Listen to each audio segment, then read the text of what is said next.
원룸에서 2년 동안 자취를 하다가 그랬던 초창기 기억이 있어가지고 오늘 올 때 오랜만에 그때 한 20여 년 전이니까요. 그 추억을 좀 보듬어 보고 싶어서 해화역에서 내려가지고 쭉 걸어 올라오고 있는데 오늘은 아니다 싶었습니다. 얼어 죽는 줄 알았고 다 걸어서 빨리 올라와서 일찍 도착하긴 했는데 그래도 오늘 좀 그런 자리에서 앞에 말씀해 주셨던 연자분들의 내용하고 현 교수님의 기재 말씀 들어보니까 그동안 제가 겪었던 분야와 또 다른 관점에서 볼 수 있는 그런 영역인 것 같아서 굉장히 좀 새롭고 흥미롭고 재밌게 듣고 있습니다. 오늘 제가 드릴 말씀의 주제들은 정신질환 영역에서 이제 VR을 어떻게 활용하고 있는지에 대해서 제가 그동안 겪었던 경험해왔던 내용들을 여러분과 함께 좀 공유해 보려고 합니다. 제가 2010년부터 VR, 정신질환에서의 VR에 발을 담게 돼가지고요. 지금까지 한 13년, 4년 정도 됐습니다. 그래서 우리나라에서 정신과 영역에서의 VR 시작하는 걸 거의 초창기 멤버였고 중독질환, 특히 저는 이제 중독질환을 조금 더 포커싱해서 해왔었는데 중독질환에서의 VR 활용도 우리나라에서는 거의 처음으로 시작했던 그런 부분이어서 그만큼의 경험이 있었다고 생각을 했는데 워낙에 이제 이 기술적인 영역이랑 굉장히 밀접한 관계가 있다 보니까 그동안 제가 겪었던 시행착오라든지 이런 부분들도 같이 겸사겸사 말씀을 드려보도록 하겠습니다. 정신질환 얘기하기 전에 먼저 의학 영역에서도 이제 VR 굉장히 많이 활용을 하고 있는데요. VR은 기술적인 측면이 굉장히 크잖아요. 여기 보시는 것처럼 초창기 제가 처음에 2009년, 2010년 VR을 처음 시작할 때는 이 HMD를 써보고 여러 장비들을 만져보면서 굉장히 팬시하고 재밌기도 하고 충격적이기도 했었고 이런 시대가 이제 또 오는구나. 그동안 우리가 정신과 환자들 만나고 상담 치료하고 하면서의 이런 필드에서 오프라인에서 있었던 일들을 VR을 활용을 하면 훨씬 더 효과적으로 해볼 수 있겠다라는 생각으로 이제 시작을 했던 거란 말이죠. 그 당시에는 굉장히 팬시했었고 이제 몇 번 경험을 해보면서 이런 방향으로 가보면 정말 좋겠고 훨씬 효율적이겠다라고 생각했던 저만의 상상들이 이제는 이런 과정을 통해서 이제 현실적으로 이제 오고 있거든요. VR 부츠에서 증강현실, AR, 혼합현실, 믹스드 리얼리티, MR 요즘은 이제 VR, AR, MR을 다 통칭해가지고 XR이라고 얘기를 하잖아요. 요즘은 이제 메타버스라는 공간에서 이런 VR, XR을 활용한 측면들이 메타버스라는 공간에서 이제 현실처럼 이루어지는 상황이 되고 있고, 이런 과정의 기술적인 발전이 굉장히 큰 역할을 하고 있는 상태입니다. VR은 굉장히 많은 영역에서 사용이 되고 있죠. 상업적인 측면이나 교육, 그리고 엔터테인먼트, 그다음에 의료적인 부분입니다. 상업적인 측면은 여러분 다 아시겠지만 쇼핑몰 운영하는 부분들, 그다음에 모델하우스라든지 새로운 제품을 출시할 때 VR을 이용한 방법들을 굉장히 많이 쓰고 있고요. 교육 측면에서도 또 활성화가 되고 있는 부분이고, 엔터테인먼트는 실제 우리가 생활하면서 제일 많이 접하고 경험하는 부분이죠. 초창기에 VR이 이 엔터테인먼트로 제일 우리한테 쉽게 다가왔던 것 중에 하나가 골프전입니다. 가상 환경에서 이제 골프를 칠 수 있다는 것도 굉장히 임프레시브했던 부분이었는데, 요즘은 VR을 통해서 게임을 한다든지 영화관을 가도 VR을 통한 방법으로 영화를 보여주고 하는 게 굉장히 쉽게 접할 수 있는 상황이 됐죠. 의료적인 측면에서는 세 가지의 목적으로 주로 활용을 합니다. 시뮬레이션 툴, 인터랙션 툴, 리서치 툴, 여기에 이제 교육적인 부분도 같이 이제 접목이 되고 있는 상황이죠. 주로 시뮬레이션이라고 하는 측면의 접근으로 이제 VR을 활용을 합니다. 초창기에는 여러분들 아시겠지만 이제 수술용 로봇, 다빈치라고 하는 수술용 로봇도 대표적인 시뮬레이션 툴을 활용한 VR의 한 측면이라고 보기도 하는데 외상 환자 같은 경우에는 이거는 분당 서울대병원과 안실병원에서 진행하고 있는 연구의 한 부분인데요. 우리가 이제 외상 환자가 왔을 때, 중증 외상 환자가 왔을 때 이 환자를 어떻게 대처하고 어떻게 치료하는 교육을 하고 훈련을 해야 되는데 외상 환자를 임의로 만들 수가 없잖아요. 그리고 수시로 만날 수 있는 상황은 또 아니기 때문에 이러한 이 시츄에이션을 가상현실을 통해서 교육을 하고 훈련을 하고 미리 연습을 하고 이러한 접근을 시행을 하고 있고요. 이외에도 이제 시뮬레이션 목적으로 하는 것 중에 또 대표적인 게 정맥주사 훈련입니다. 평상시에는 우리가 학생 때든 인턴 때든 정맥주사를 훈련을 하려면 이 친구랑 짝을 지어가지고 내가 옆 친구 찔러보고 또 찌르는 거 당해보고 이게 보통의 연습이거든요. 요즘은 VR을 활용을 하면 실제 내가 주사를 넣을 때 그런 촉감이라든지 감각이라든지 이런 것도 다 느껴볼 수 있는 정도의 그런 VR 기술을 활용을 할 수 있어서 그런 측면으로도 사용을 해보고 있고요. 교육적인 측면에서는 이 가상 공간 안에서 이제 이 만들어진 가상 환자와의 대화를 통해서 내가 이 환자하고의 히스토리 테이킹 정렬 청취를 하고 질문을 하고 실제 이런 가상 환경에서 환자와의 면담을 통한 시험을 보고 이런 교육적인 측면으로 활용을 하고 있고 의학 교육에서 가장 크리티컬하고 쉽게 효과적으로 또 활용할 수 있는 분야가 해부학 교육이거든요. 전통적으로는 우리가 해부학 실습을 하려면 도네이션을 받은 이제 사체가 있어야 되죠. 기증을 받은 사체를 토대로 그 사체에서 이제 해부학 실습을 하고 공부를 하게 되는데 점점 이 기증이 되는 사체의 수가 한정이 되어 있다 보니까 그런 해부학 수업의 어려움이 좀 많고 합니다. 그래서 이제 가상 공간에서의 실제 사체처럼 시뮬레이션 되어 있는 그런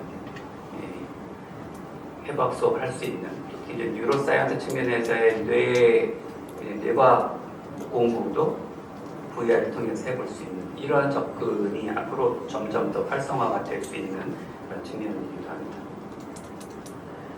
제가 이제 주로 관심을 두고 해왔던 게 정신질환에서의 가상 현실입니다. 정신질환이 다른 의학 영역보다 이런 가상현실을 더 빨리 접목을 해서 제일 많이 활성화가 되어 있는 분야인데 정신질환에서 VR이 활성화가 되고 관심을 받았던 이유가 인터랙션의 측면입니다. 정신과 영역에서 환자를 치료할 때 크게 두 가지의 치료적인 접근이 있는데요. 약물 치료를 포함한 생물학적인 접근이 있고 상담 치료를 포함한 정신사회적인 사이코소셜 어프로치가 있습니다. 상담 치료의 큰 축을 차지하고 있는 게 인지행동 치료라는 부분이에요.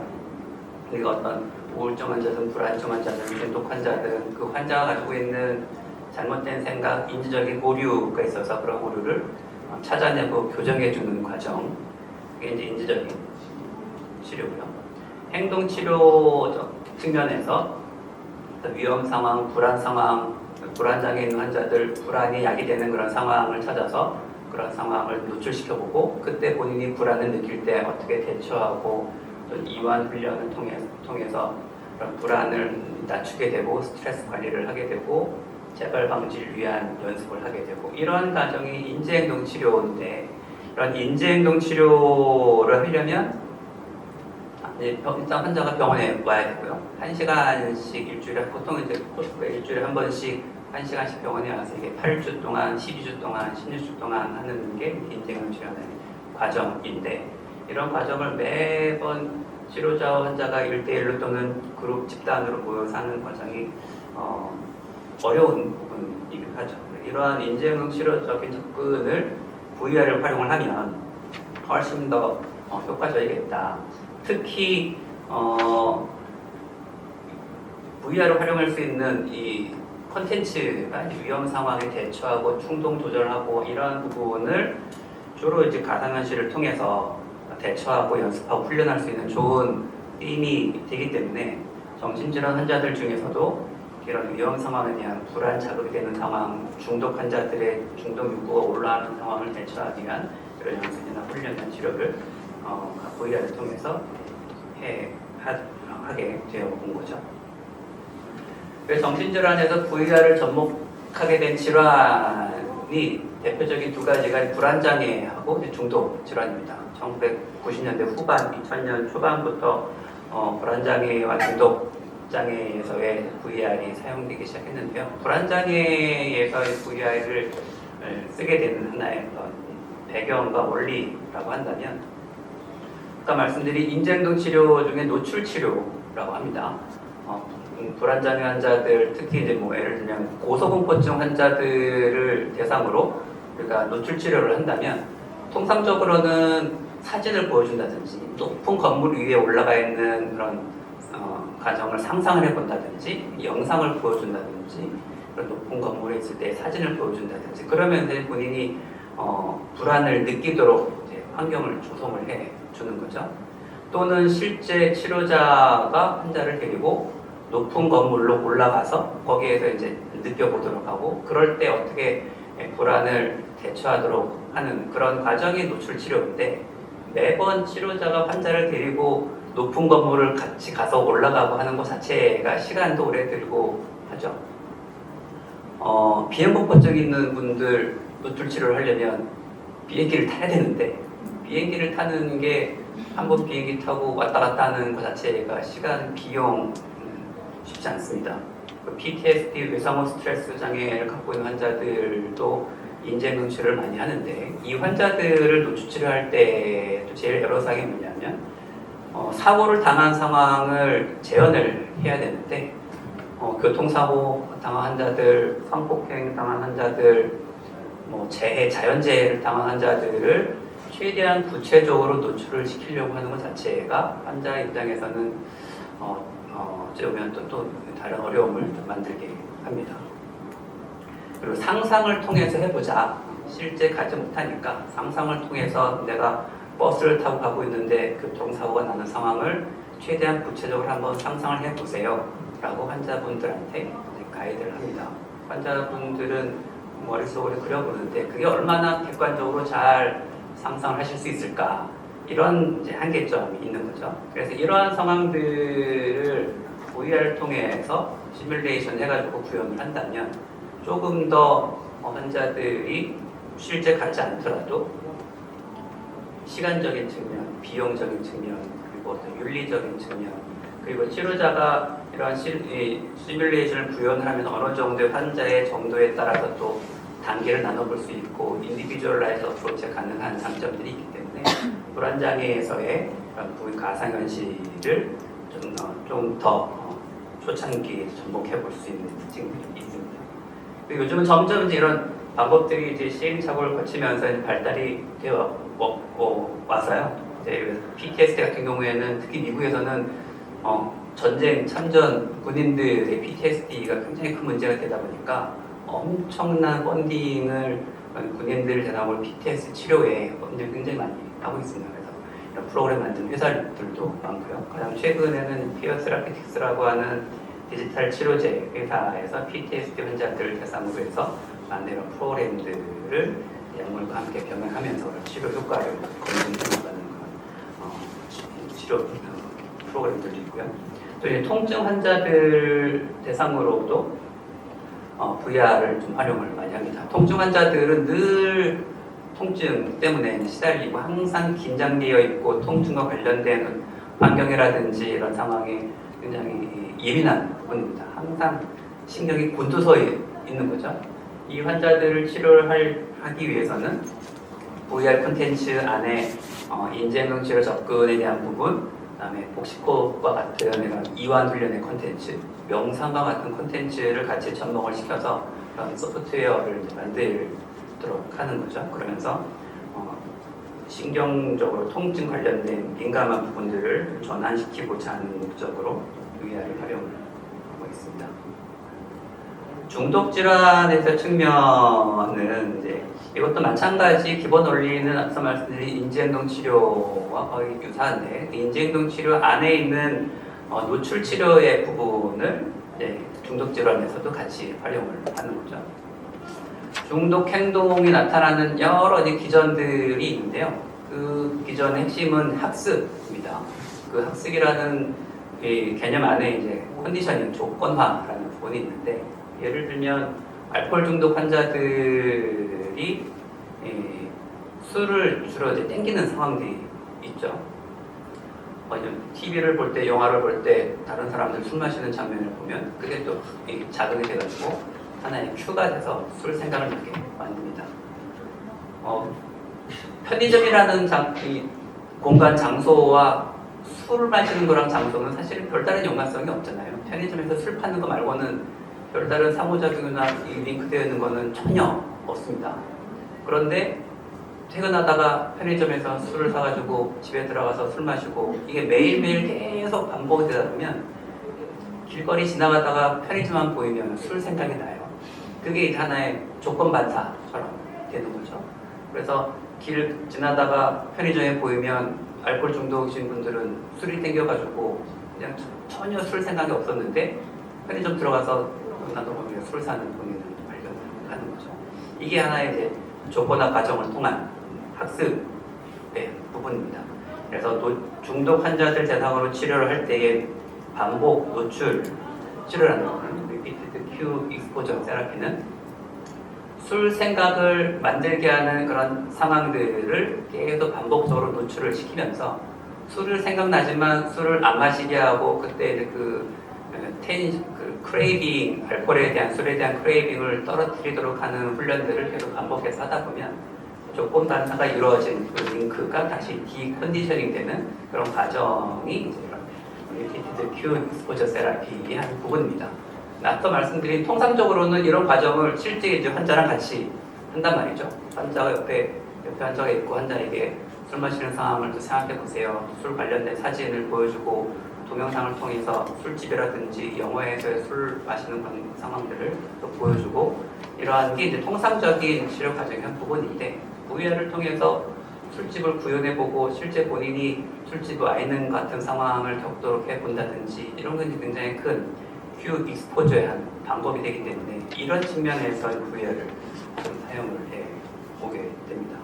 그러니까 전 세계적으로도 중독 질환에서의 VR을 많이 연구도 하고 있고 임상적으로 접목해보는 시도들을 많이 해보고 있고요.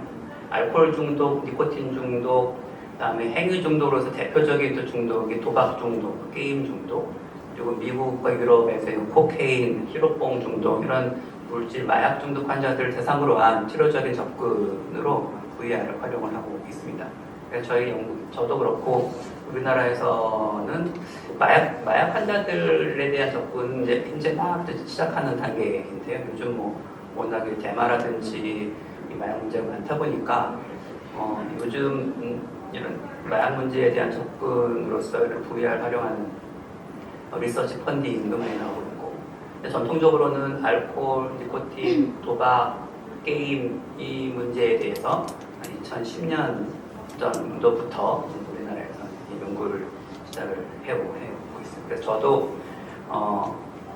저도 이제 이전에 지금 현재는 이제 삼성서울병원에 있는데 보라의 병원에 근무를 할 때 금연 클리닉을 운영을 했었는데요. 금연 클리닉 운영을 하면서 이제 담배를 끊게 하기 위한 방법들을 이것저것 막 해보는 거죠. 제일 많이 이제 효과를 보는 게 약물치료인데 약물치료 이외에도 다른 조건을 통해서 금연율을 어떻게 높일 수 있을까라는 고민을 하다가 이제 이 VR을 시작을 하게 됐습니다. 보통은 VR 하면 HMD 고글을 생각하잖아요. 이 당시에 콘텐츠를 만들어서 고글을 써보고 해봤는데 2010년, 2009년, 2010년은 지금하고는 상황이 많이 다르죠.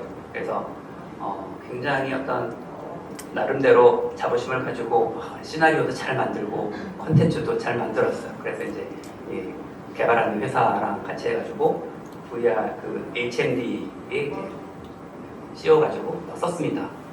30초 하고 멀미 나서 이거 도저히 못하겠는 거예요. 지금은 상황이 다르죠. 근데 그 당시 13, 14년 전만 해도 곡을 쓰고 고개를 휙 돌리면 이 타임렉이 엄청 기니까 나는 돌아갔는데 이미지는 1초 후에 따라오면 이거는 현실성이 떨어집니다. 그래서 고민하다가 만든 게 이거였죠. 룸을 그냥 만든 거예요. 룸 안에 3면 스크린과 프로젝터 3개를 가지고 룸을 구현했습니다. 이 당시 지금 얘기지만 병원에서 이 투자를 어떻게 해주셨을까? 지금 같았으면 쉽지 않았을 텐데 이 룸 구현하는 것도 그 당시는 꽤 큰 금액이 들었거든요. 그때 이제 이런 콘텐츠 만들고 해서 금연 프로그램 만들어서 금연 환자를 대상으로 이렇게 해보고 그래서 또 연구도 해보고 이런 과정을 거쳐서 이제 했었죠. 이때는 이제 우리가 정신질환에서 VR이 제일 중요한 결국 아까 말씀드린 인터랙션인데 실제 영상만 보면 그거는 동영상이잖아요. 이게 치료적인 효과를 가지려면 인터랙션을 해야 되는데 환자가 어떻게 이 상황에 따라서 반응을 보이고 그 반응에 대해서 이제 인터랙션을 하고 하는 부분이었는데 이 당시는 이제 주로 활용하는 게 결국은 게임할 때 사용하는 조이스틱이었으니까 그때 사용했던 조이스틱 컨트롤러가 그런 프로그램을 사용을 했었습니다. 그리고 도박 중독 환자들 대상으로도 프로그램을 좀 만들어 봤었고요. 도박 중독 환자들이 이 당시에는 요즘은 뭐 대부분 도박 중독하면 다 온라인 게임으로 했었는데 그때는 이제 카지노에 가서 하는 거 굉장히 많았다는 거죠. 가상 카지노를 구현했습니다. 근데 많은 사람들이 돈을 따는 상황들, 집을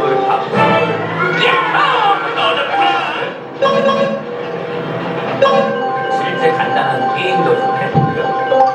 그리고 같이 간 동료와 오늘 게임 한 거에 대한 여러 가지 컨버세이션하는 상황들 이런 상황들을 이제 시뮬레이션 예전과 똑같이 빈털 처리가 되어서 여기를 나가는군. 매번 똑같은 일을 겪으면서도 왜 네, 이런 하는 연습을 통해서 VR을 통해서 해보도록 하는 과정들이 좀 있었습니다. 이 이제 연구들 결과들도 보고를 했었고 도박 중독 환자들에서 VR을 활용하는 게 우리나라뿐만 아니라 인터내셔널하게도 별로 없었던 연구여서 이 이후에 많은 나라에서도 연락이 오고 했었는데 요즘은 제 클리닉에 오는 도박 중독 환자들 99%가 다 온라인입니다. 카지노에 가서 도박하는 사람들은 거의 없어요. 그래서 실제 이 프로그램은 이제는 쓸 수 없는 프로그램이 되어버린 거죠. 요즘은 온라인을 통해서 할 수 있는 부분들에 대한 이제, 과정들이 필요하고 이거는 게임 중독 환자들 강남 세브란스 병원에서 시행했던 게임 중독 환자들을 위한 중독 VR 프로그램입니다. 어서 오세요. 가상현실 PC방입니다. 이번엔 뭐하지? 이외에 저번 주에 새로 나온 개가 좋아. 밸런스 파괴 수준이야. 다 같이 접목했던 내용들. 왜 이렇게 늦냐? 미안. 빨리 시작하면 되잖아. 문제 왜 이렇게 많냐? 너 많이 풀었어? 여러분이 집에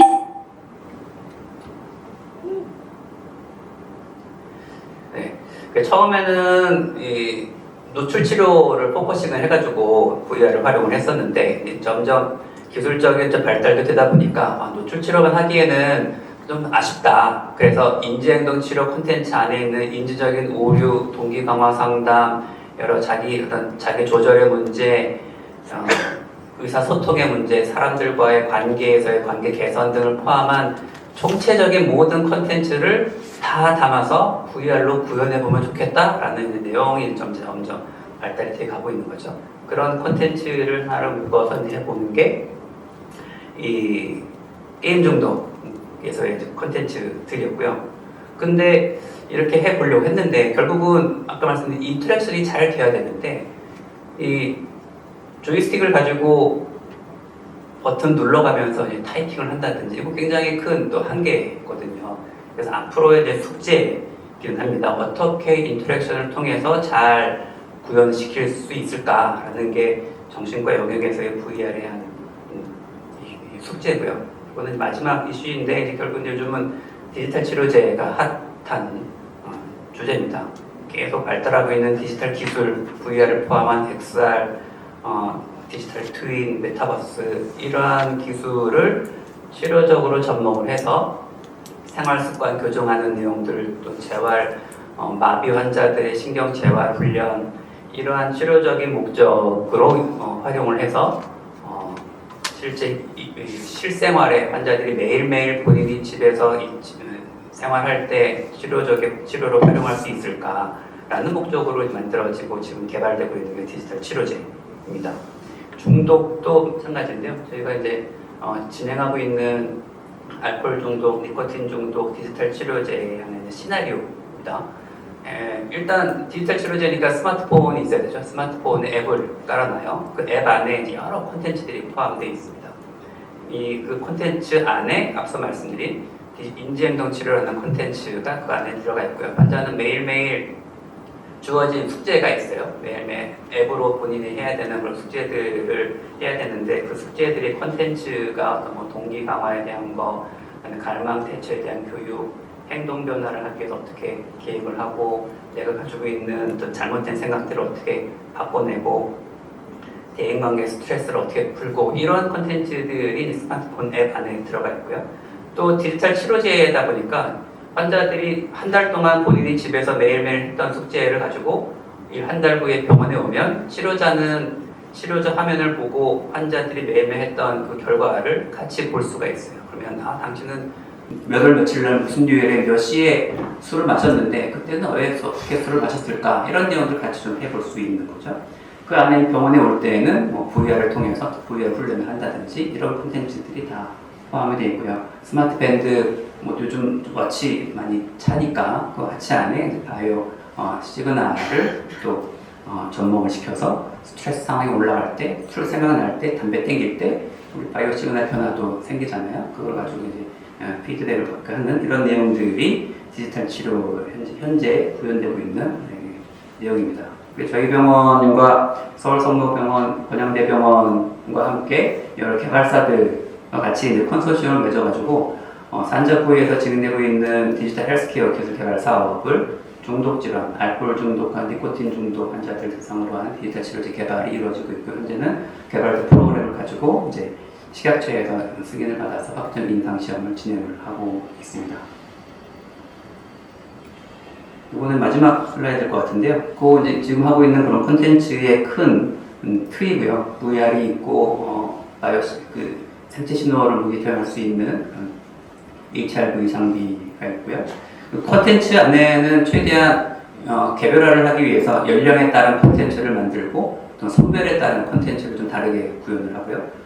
술 생각날 때, 담배 생각날 때 어떻게 대처하는지에 대한 내용들, 그리고 상대방에게 술을 권할 때, 또 담배를 권할 때 내가 어떻게 거절해야 되나 이런 내용들이 VR 내용 안에 들어 있습니다. 근데 결국은 제일 중요한 이슈가 얼마나 리얼하냐, 얼마나 정말 현실을 반영할 수 있는 그런 리얼한 콘텐츠들이 될 수 있는지, 그리고 인터랙션을 얼마나 잘 할 수 있는지. 그래서 요즘은 직접 환자가 이제 타이핑을 해야 되는 거를 예전에는 마우스 가지고 한다든지 하는 것들을 모션 센서 가지고 손가락 움직이는 것 자체를 이제 인지를 해서 타이핑하는 기술, 눈 안구의 움직임 아이 트래킹하는 기술, 그게 이제 HMD 안에 다 들어 있는 거고요. 근육 움직임을 통해서 내가 환자가 웃고 있으면 나의 아바타가 VR 안에서 웃는다든지 이런 얼굴 인식을 리얼타임으로 하는 그런 기술도 지금 개발되고 있고 최대한 인터랙션을 증강시킬 수 있는 방법들이 계속 개발되고 있어서 이런 게 앞으로 활용이 되면 의료적으로도 정신질환 측면에서도 조금 더 활용될 수 있는 그런 기회가 많아지지 않을까 생각을 하고 있습니다. 네, 이상 마치겠습니다. 감사합니다.